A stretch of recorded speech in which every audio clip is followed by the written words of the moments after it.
그러므로 형제들아, 내가 하나님의 모든 자비하심으로 너희를 권하노니 너희 몸을 하나님이 기뻐하시는 거룩한 산 제물로 드리라. 이는 너희가 드릴 영적 예배니라. 너희는 이 세대를 본받지 말고 오직 마음을 새롭게 함으로 변화를 받아 하나님의 선하시고 기뻐하시고 온전한 진뜻이 무엇인지 분별하도록 하라. 아멘. 오늘은 예배 생활에 관한 말씀을 함께 나누려고 합니다.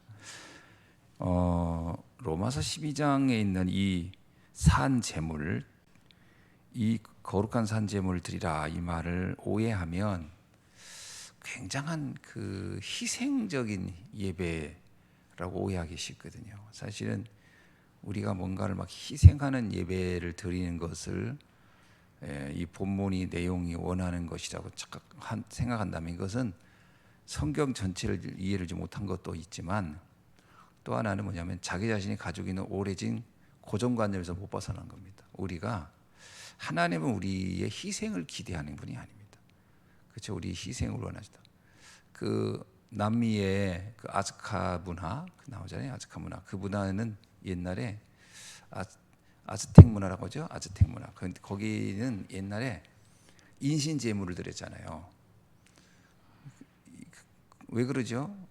그 인신 제물 드린 것 중에 하나가 뭐냐면 그 이유가 있었대요. 그 이유가 태양이 식지 않도록 하기 위해서. 참 별 걱정 다 한 거지. 태양이 식으면 안 되게. 태양이 늘 동일하게 뜨기를 원하는 그 때문에. 그 다음에 신선한 피를 드려야 그 신이 노하지 않을 거기 때문에 뭐 이런 생각을 했다는 겁니다. 뭐 물론 이제 부족들을 좀 공포감으로 조성해서 통치하려는 의도도 있었겠지만, 자, 우리는 기본적으로 뭔가 막 대단히 희생을 하고 그래야 뭔가 굉장한 걸 지불한다고 생각하는 경향이 있는데 성경은 그걸 원하지 않습니다. 그래서 여기서 거룩한 산 제사 제물, 이거는 우리가 어떤 희생을 요구하는 예배를 말하는 게 아니라는 거예요. 그 뒤에 보면 알겠지만 여기에 보면은 우리 마음이 새롭게 변화를 받고, 그리고 하나님의 선한 기뻐하시고 온전한 뜻이 무엇인지를 분별하는 삶, 그게 거룩한 산 예배입니다. 그러니까 분별할 수 있는 거예요. 뭐가 진짜 하나님이 기뻐하는 게 뭐지? 하나님이 원하는 게 뭐지? 이걸 분별할 줄 아는 것이 산 예배라는 겁니다. 이건 성경이 명확하게 얘기하고 있는데, 이렇게 성경이 말하고 있는 것은 귀담아 듣지 않고 자신이 생각하고 있는 그 오래된 고정관념을 가지고서 뭐 이렇게 하는 게 하나님이 기뻐할 거야 라고 하는 것은 그야말로 이건 어불성설이죠. 그러니까 하나님의 뜻과 우리의 생각이 전혀 맞지 않는다, 이렇게 볼 수 있습니다. 자, 그래서 예배에 관한 얘기를 좀 오늘 함께 하려고 합니다. 우리는 세 가지 예배를 꼭 회복하고 성공해야 합니다. 그 세 가지 예배 중에 첫 번째가 뭐냐면 공식 예배죠. 공식 예배는 우리가 하나님이 정한 예배입니다. 자, 이 공식 예배에 가장 중요하게 우리가 생각할 게 뭐냐면 언약적 예배다, 이렇게 말씀드려요. 공식 예배의 특징은 언약을 잡는 겁니다. 하나님과 우리 사이 맺은 언약을 우리가 기억하는 것입니다. 그래서 아브라함에게도 처음에 아브라함이 그 하나님이 약속한 게 있었어요. 너로 네가 복의 근원이 되고 너로 말미암아 만민이 복을 받게 할 것이다. 근데 이 언약을 사실은 아브라함이 놓치고 생활한 거예요. 그러니까 뭐예요? 아브라함이 하나님을 안 믿은 게 아니에요. 하나님을 믿지만 이 언약은 생각 안 하고 생활하는 거예요. 그러면 뭐예요? 공식 예배를 성공 못한 겁니다. 그러던 어느 날 창세기 13장 18절에 보면 조카 롯을 이제 떠나보내고 이제 더 이상 내가 세상의 것 붙잡고 연연하지 않겠다, 이런 결단하지요. 그리고 나서 떠오르는 게 하나님과 맺은 언약이었습니다. 그리고 나서 헤브론에서 처음으로 하나님께 단을 쌓죠. 이건 굉장히 중요한 이야기예요. 그건 단순히 행위를 얘기하는 게 아닙니다. 그가 헤브론에 가가지고서 뭐 오늘 안 드리던 예배 드렸다, 이 얘기가 아니고요. 그날 비로소 언약을 자기 인생의 중심으로 받아들인 날이다. 이렇게 봐야 돼요. 이게 하나님이 원하는 거였구나. 또 하나님을 내가 제대로 믿는 것이구나라는 걸 그때 비로소 깨달았다 이 말이죠. 야곱도 마찬가지입니다. 사실 야곱이 창세기 28장 10절로 22절에 보면 형을 피해서 삼촌 집으로 도망가는 중에 베델에서 사실은 예배를 드리죠. 그러나 이때 하나님과 야곱 사이에 중요한 게 뭐냐면 그 예배의 핵심은요, 언약을 체결하는 거였어요. 언약 체결하는 예배였거든요. 근데 야곱은 그 이후에 이거를 까마득히 잊습니다. 그러다가 창세기 35장 1절에 보면은 야곱에게요, 형과 화해한 이후에도 많은 문제가 그 집안에 일어나요. 진짜 이제 더 이상 야곱이 이제 더 이상 뭐 어떻게 할 줄 모를 때, 뭐 인본주의 아무리 써도 안 되는 상황인 걸 알던 그때 야곱이 회복한 게 뭐죠? 하나님이 그를 베델로 올라가 예배를 드리게 하였더라. 비로소 하나님과 맺었던 언약을 떠오른 날이었어요. 그게 예배 성공의 시작이다. 이해되시죠? 우리 몸만 가지고 교회 오는 거는 가능해요. 뭐 누구 말대로 뭐 아내 눈치 봐서 가기도 하고 부모님이 하도 원해서 가기도 하고 그런 예배는 누구나 하죠. 애들하고 약속한 게 있어 가고 뭐 심심해서 가고 뭐 누구 만나러 가고 하는 예배 있을 수 있습니다. 그러나 그건 몸이 거기에 와 있는 거지 공식 예배의 성공이라고 할 수 없죠. 가장 중요한 것은 언약을 회복하고 붙잡는 시간이다. 다윗은 어떻습니까? 시편 100편 4절에 봐도 예배를 하는 심정을 뭐라고 하냐면 나는 왕궁에 들어가서 왕을 대연하는 것 같다 이런 얘기를 해요. 근데 이 다윗에게 굉장히 중요한 것 중에 하나가 뭐냐면 성전의 중요성이에요. 성전을 하나님의 궁전처럼 이해를 한 거예요. 그래서 사실 어떤 면에서 하나님과 다윗이 맺었던 언약은 성전 건축이었어요. 그러니까 다윗의 예배가 늘 성공했던 것은 그 언약이 있었다라고 보는 거죠. 예수님은 마태복음 4장 1절로 10절에 보면 마귀의 유혹을 받죠. 그때 마귀가 가장 그 핵심적으로 접근한 게 뭐냐면 예배를 빼앗으려고 한 것이잖아요. 예배를 회복시키는. 그러니까 우리가요 언약 놓치고 드리는 것은 다 우상 숭배입니다. 종교 생활이고. 나중에 이런 얘기를 해요. 요한복음 2장 12절 25절 내 집은 만민이 기도하는 집이다. 이건 무슨 말이에요? 하나님과 깊은 언약을 소통하는 곳이다 이런 말이죠. 초대교회 성도들은 사도행전 2장 1절로 47절에 보면 오순절날 그들은 모두 한 곳에 모여 기도하다가 호련히 성령 충만을 받습니다. 그럼 그들이 그냥 거기에 앉아서 있었냐? 그게 아니죠. 그리스도 하나님 나라 성령의 역사라고 하는 세 가지 중요한 언약을 붙잡고 기도했죠. 그 중에 가장 대표적인 거는요 하나님의 나라입니다. 세계복음화야. 세계복음화 언약을 그때 그러니까 그들이 모여 있는 이유는 그것 딱 하나 때문이에요. 아니 뭐 집에서도 하나님을 섬기는 건 가능하잖아요. 뭐 산속에서도. 그러나 그들이 왜 마가다락방에 모여서 있을까요? 그것도 위험한데 이유는 딱 하나 있어요. 세계복음화라는 언약 때문에 모였던 거죠. 그래서 우리가 집에서 사실은 그 온라인으로도 예배 가능합니다. 그죠? 뭐 영상 보면서 예배. 옛날에 제가 인천에 있을 때 그런 분이 있었어요. 그 어린아이가 주일학교 나오는데 그 아이한테 꼭 11조를 보내요. 그 애가 오면 꼬맹인데 처음에 어느 날은 봉투 이만한 거 들고 온 거예요. 그래서 내가 너 이게 뭔 돈이냐 그랬더니 엄마가 갖다 주래요. 그래 뭔데? 그래서 보니까 11조야. 며칠부터 얼마까지 이게 자기가 근데 엄마가 교회 어디 나가시는지 안 다니신대. 근데 했더니 온라인으로 예배드린대요. 그러니까 방송으로 TV로 얘는 그래서 TV로 예배드린대.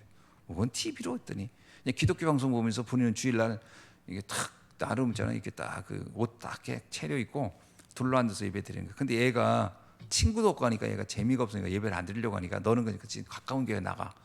그래서 얘가 우리 교회 나온 거예요. 부모님은 TV 보고. 그 나중에 알았죠. 교회 상처 있다는 걸 알았는데 그건 예배 아닙니다. 무슨 언약을 어떻게 잡았었겠어요? 아니 방송 설교마다 목사님들이 다 다르잖아요. 전국에. 그럼 전국의 교회마다 언약이 다 다르잖아요. 어느 날은 건축 얘기하고 어떤 날은 뭐 복지 얘기하고 어떤 날은 도대체 어떤 언약하냐고. 그러면 전국에는 교회 언약을 다 혼자 다 잡는 거예요? 그럴 수는 없는 거잖아요. 그건 예배가 아닙니다. 그건.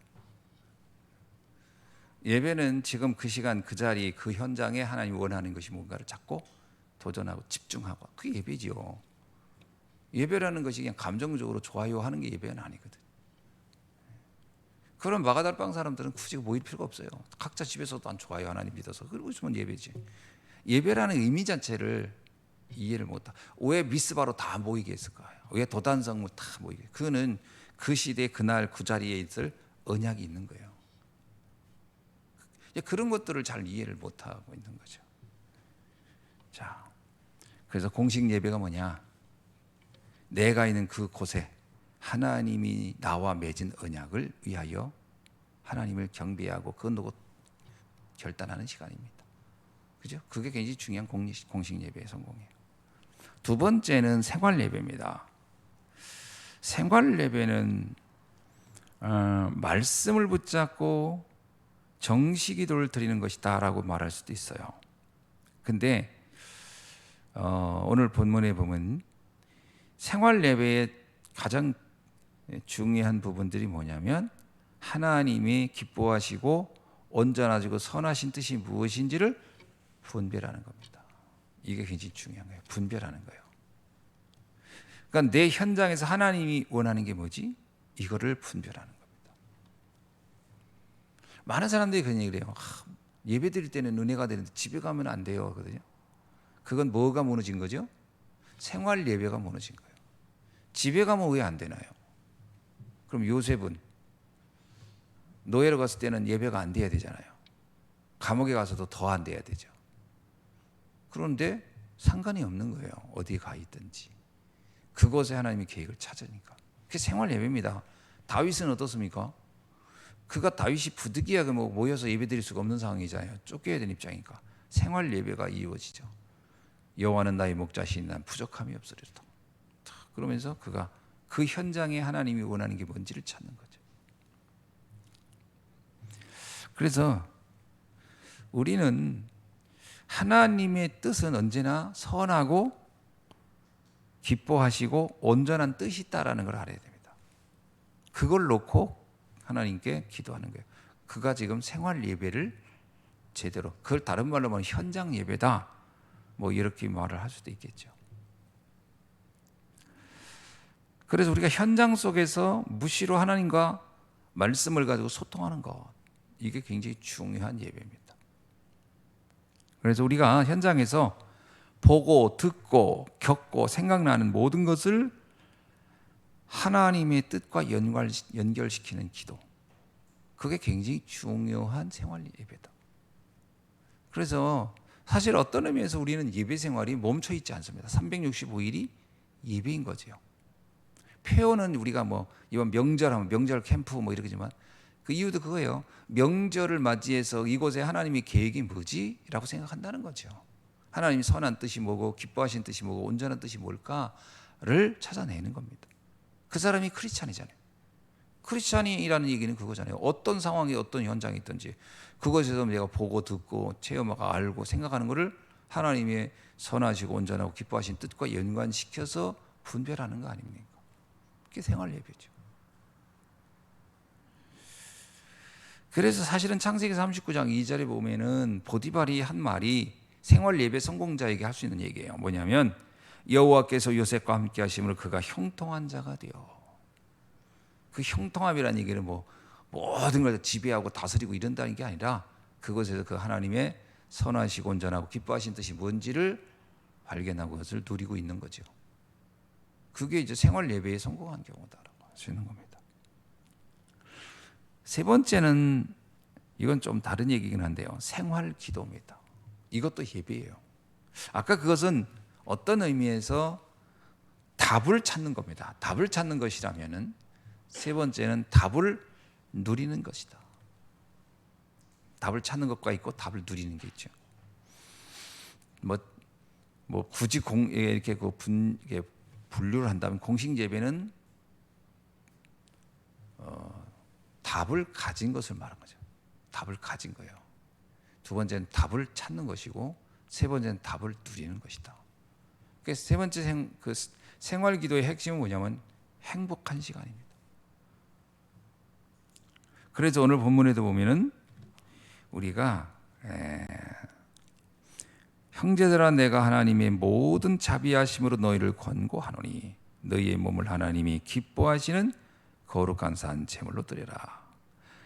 자비하심으로 너희를 권고하노니 또 기뻐하라 이런 말이 있어요. 우리가 정말 생활 기도가 되면 기쁩니다. 생활이 기뻐야 돼요. 그 성도에게는요 바울의 고백이 맞아요. 난 기쁘고 또한 기쁘도다. 기쁜 겁니다. 뭐 다른 표현으로 말하면 감사한 것이고, 개인적인 느낌으로는 기쁜 거고, 상대에게 보여지는 것은 감사하는 거고, 하나님께 보여지는 건 감사하고, 자신이 느끼는 건 기쁜 거죠. 아, 참 기쁘다 나는. 어떻습니까? 오늘 하루도 행복하십니까? 그래야 돼요. 근데 많은 분들이 행복이 가끔 해, 가끔. 어떤 대부분 염려, 근심 속에 있단 말이죠.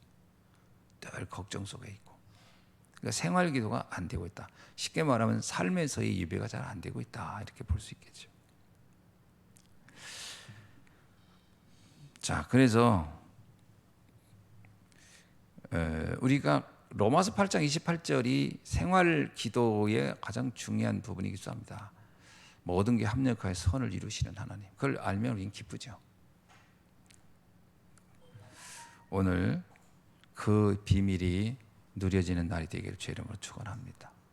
그래서 오늘 하루도 우리가 예배를 드린다라고 하는 것은 이 세 가지 전부 다가 회복되는 거죠.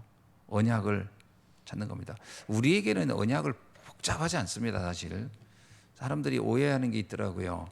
언약이 뭐지? 라고 자꾸 얘기를 하는데 근원적 언약은 이미 그리스도죠. 그리스도가 근원적 언약 아닙니까? 자, 그러나 우리에게는 오늘이라는 시간표 속에 준 언약이 있습니다. 우리에게 준 것이 지금 이 시대를 보면서 찾는 겁니다. 이 시대 하나님이 진짜 온전하시고 그리고 기뻐하시고 선하신 뜻이 뭘까? 결국은 한마디로 말하면 복음으로 살리는 거 아닙니까? 근데 어디를 어떻게 살리라는 말일까라는 생각을 해봐야 되죠. 우리가 이 시대에 복음으로 살려야 할 현장이 어디겠는가? 뭐 크게 세 가지 얘기하는 거죠. 237 5천 종족 살리라는 겁니다. 다민족 살리라는 거예요.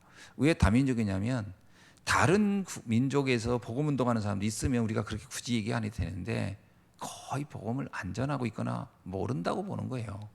교회는 있으나 교회가 교회 역할을 못하죠. 유럽 보세요. 미국 보세요. 교회가 교회 역할을 제대로 하는 교회 물론 간혹 있지만 우리가 알기로는 대부분은 하지 못하고 있다라고. 그러면 복음을 알고 있는 우리들의 몫이라고 보는 거죠. 우리가 해야 되는 거죠. 뭐 바울 시대에도 유대인들이 제대로 하나님 잘 알고 언약 알고 했으면 초대교회 성도들이 뭐 굳이 예루살렘, 유다, 뭐 사마리아 여기까지는 갔겠어요. 바로 복음 전하지 않은 곳으로 갔겠지. 근데 보니까 유대교 전혀 하나님은 섬긴다고 하지만 전혀 아무 상관없는 게 하나님하고. 그러니까 이제 그들이 예루살렘에서부터 목숨 걸고 복음 전하기 시작하는 이유가 거기 있는 거죠. 그래서 우리가 다민족 시대다. 다민족들 복음 전하는 거. 아무리 생각해봐도 전도 운동을 생각할 때 다민족을 통해서 가는 길이 하나님이 원하는 것이다라는 생각이 들어요. 저는 가끔 그런 생각이 들어요. 한국 분들한테 가가지고 복음 전한다고 하면 과연 들을까? 잘 안 듣잖아요. 그리고 전도지가요. 옛날에는 전도지였어요. 우리가 알고 있듯이 60년대, 70년대만 해도요. 이렇게 벤치 같은 데 앉아서 전도지 주면 사람들이 버리지 않았습니다. 뭐예요? 그리고 읽어봅니다. 이렇게 이거 무슨 얘기예요? 이렇게 물어보고 그래서 그 대화가 됐어요. 그 왜 그러냐면 그때는 뭔가 읽을 거리도 별로 없고 별로 뭐랄까 어떤 오락거리가 별로 없을 때예요. 지금 사람들이 그냥 멍 때리고 그냥 앉아 있을 때 뭐 읽을 거리 하나 주면 좋아하잖아요. 그래서 그때는 신문이 많이 팔렸던 거예요. 왜? 읽을 거리가 있으니까 잡지 같은 거 많이 팔렸던 겁니다. 지금은요. 다 핸드폰 들고 거기서 전 세계 걸 다 보고 있는데 그래서 전도지 보면 바로 쓰레기통으로 집어넣습니다. 바로. 그리고 막 짜증내요.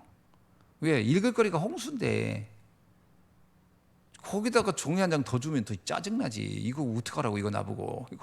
이거 가뜩이나 넘쳐나는 홍수 속에 내 지금 읽을 거리 너무 많은데. 그러니까 지금은 전도지는 아무 효과가 없어. 그러니까 이게 시대에 따라 달라지는 거거든요. 그걸 이해 못하고 그래서 지금 전도지 그 회사들 다 망한 거 아시죠? 그거 인쇄 그 전도지 만들어가서 하는 그 기업 거의 다 망했습니다. 안 됩니다. 요즘 달력도 요번에 달력 가이드 왔더라고요. 달력 이렇게 하라고. 달력 얼마나 웃기게 온지.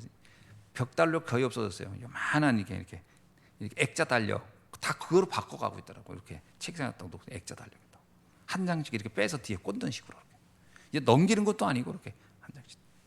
시대가 바뀌어가고 있는 겁니다.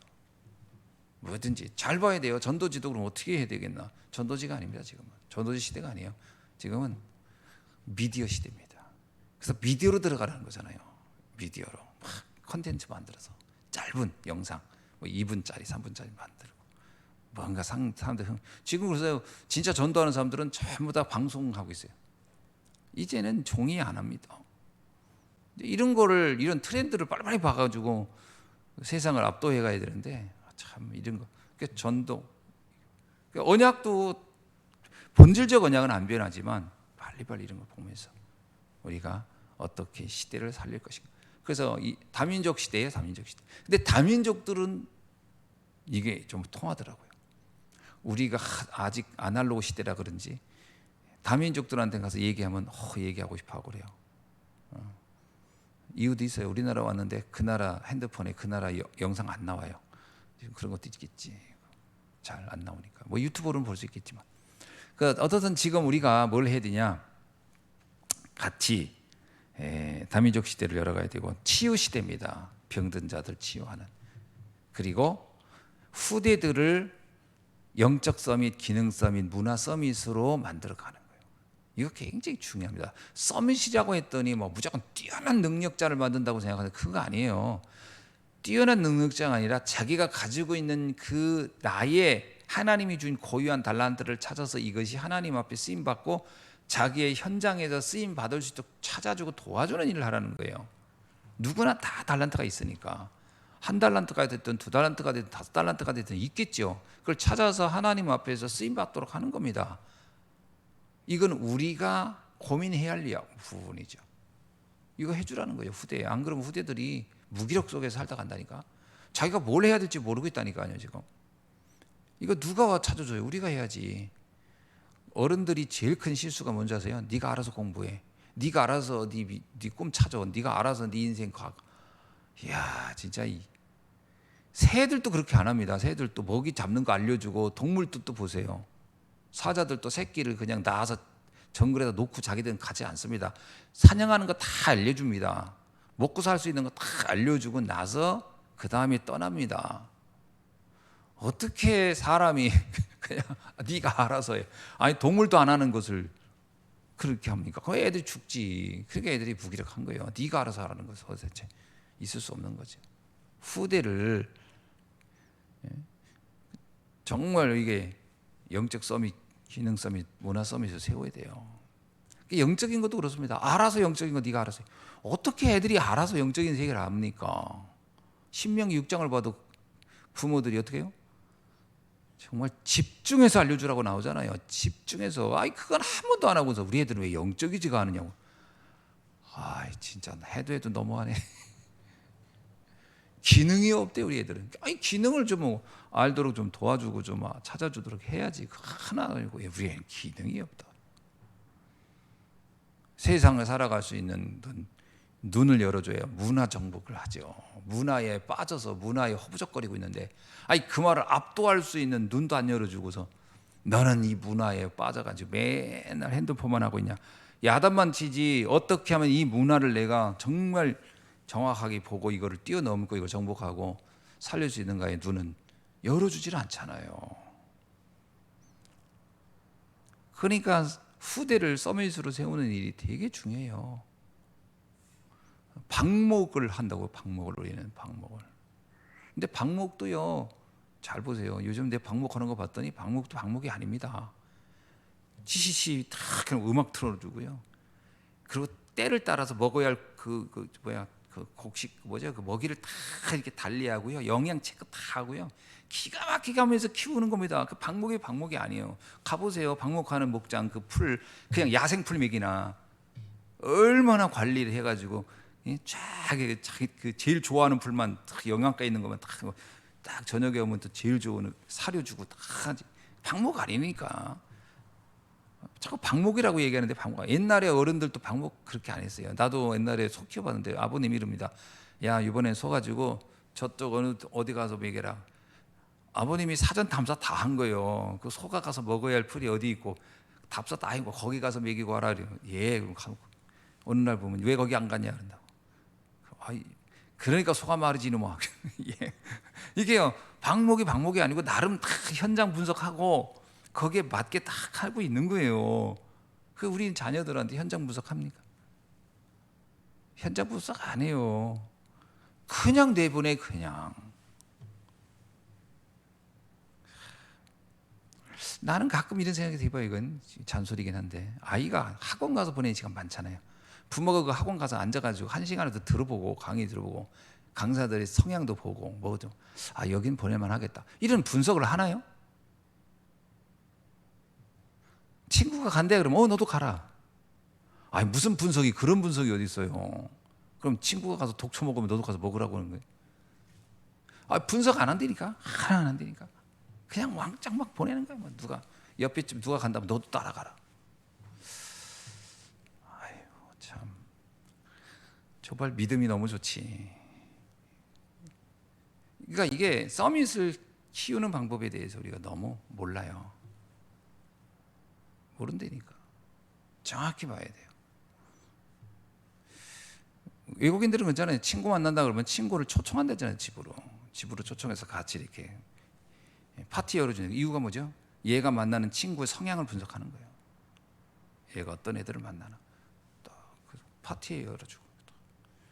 그게 엘리트들이 하는 겁니다. 서민들은요.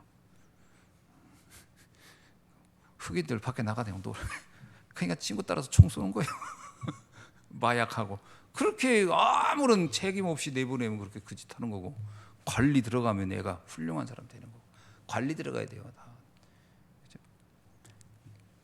우리가 237 치유 서밋